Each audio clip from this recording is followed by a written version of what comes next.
Assalamualaikum warahmatullahi wabarakatuh. Saya Fadlan Alfiandi dari 12 TKR 2. Saya akan menerangkan tentang perjuangan kemerdekaan pada masa pendudukan Jepang. A.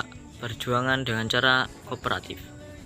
Perjuangan secara kooperatif dilakukan oleh tokoh-tokoh nasionalis yang duduk di lembaga-lembaga bentukan Jepang melalui putra, misalnya Soekarno, Muhammad Hatta, Ki Hajar Dewantara, dan Kiai Haji Mas Mansur, membangkitkan semangat nasionalisme bangsa Indonesia. Hal itu mereka lakukan secara langsung melalui rapat-rapat bersama rakyat ataupun secara tidak langsung melalui media massa milik Jepang. Selain itu, berbagai kesatuan pemuda seperti Seinendan, Barisan Pemuda, Keibondan, Barisan Pembantu Polisi, dan Bujinkai, Barisan Wanita, dimanfaatkan untuk menggerakkan kesadaran serta membangkitkan perasaan nasionalisme di kalangan rakyat. B. Perjuangan melalui gerakan bawah tanah. Perjuangan bawah tanah adalah perjuangan yang dilakukan secara tertutup dan rahasia. Di balik kepatuhannya terhadap Jepang, tersembunyi kegiatan-kegiatan yang bertujuan menghimpun dan mempersatukan rakyat untuk meneruskan perjuangan. Tokoh-tokoh yang melakukan gerakan bawah tanah diantaranya kelompok Sukarni, kelompok Ahmad Subarjo, kelompok Sultan Syahrir, dan kelompok pemuda. 1. Kelompok Sukarni. Pada masa pendudukan Jepang, Sukarni bersama Muhammad Yamin bekerja di Sendenbu bersama tokoh-tokoh pergerakan yang lain seperti Adam Malik, Kusnaini, Panduwiguna, dan Maruto Nitimiharjo.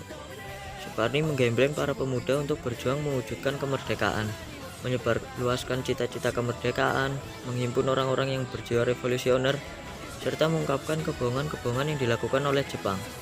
Untuk menyamarkan gerakannya, kelompok Sukarni mendirikan asrama politik yang diberi nama Angkatan Baru Indonesia. Di dalamnya berkumpul para tokoh pergerakan seperti Soekarno, Muhammad Hatta, Ahmad Subarjo, dan Sunaria. 2.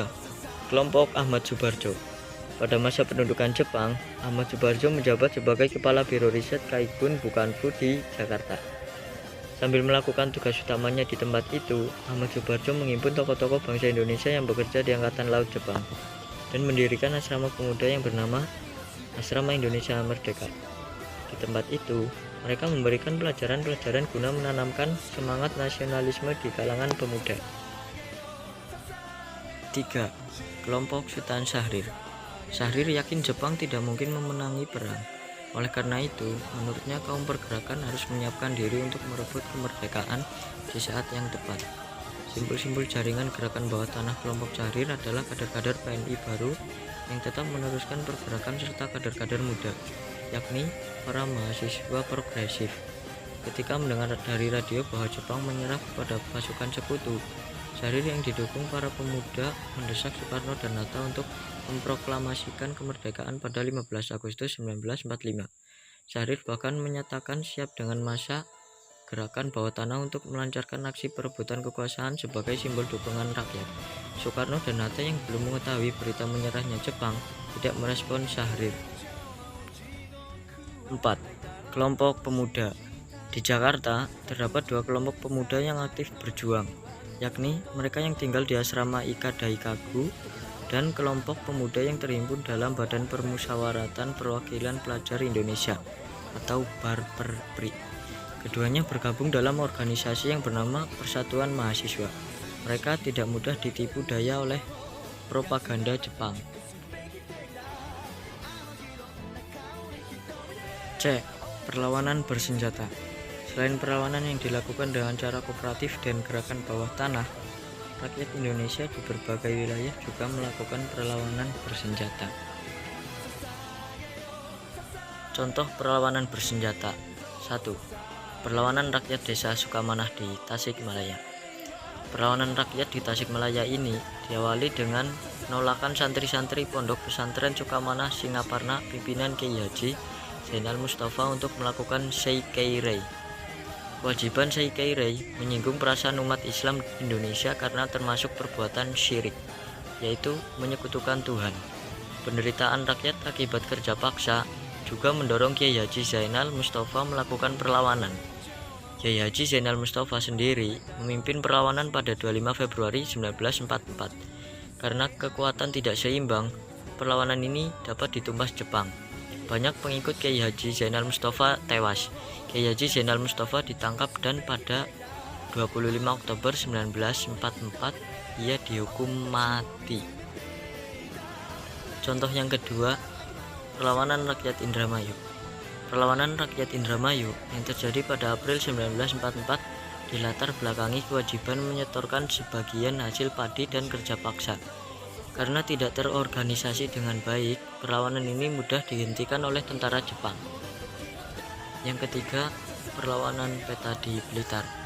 Pembela Tanah Air atau PETA, sebuah organisasi militer bentukan Jepang, melakukan perlawanan karena ketidakpuasan terhadap kebijakan Kumeyaai, Romusa, dan Heiho. Alasan lainnya, para pelatih militer Jepang merendahkan prajurit Indonesia. Perlawanan PETA berlangsung di Blitar pada 14 November 1944 di bawah pimpinan Supriyadi. Perlawanan ini termasuk perlawanan terbesar dalam sejarah pendudukan Jepang. Supriyadi sendiri tidak diketahui keberadaannya hingga kini. Yang terakhir, perlawanan rakyat Aceh. Di bawah pimpinan Tengku Abdul Jalil, rakyat Aceh melakukan perlawanan terhadap tentara Jepang di Chot Plieng. Salah sidik. Perlawanan yang terjadi pada 10 November 1942 tersebut dilatar belakangi sikap Tengku Abdul Jalil yang anti penjajah serta sikap semena-mena Jepang. Karena dinilai kerap menghasut massa melakukan perlawanan, Abdul Jalil diajak berunding oleh tentara Jepang. Namun, Abdul Jalil kukuh pada sikapnya. Jepang kemudian menyerang Chot Plieng dan menembak mati Tengku Abdul Jalil. Perlawanan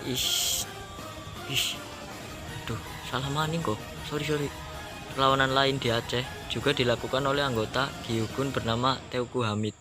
Teuku Hamid akhirnya menyerah setelah Jepang mengancam membunuh seluruh keluarganya jika tidak menyerah. Mati bayangan. Ya, kurang lebihnya mohon maaf jika ada kata-kata yang tidak sempurna, karena yang sempurna hanyalah kita yang dulu pernah bersama. Saya akhiri, wassalamualaikum warahmatullahi wabarakatuh.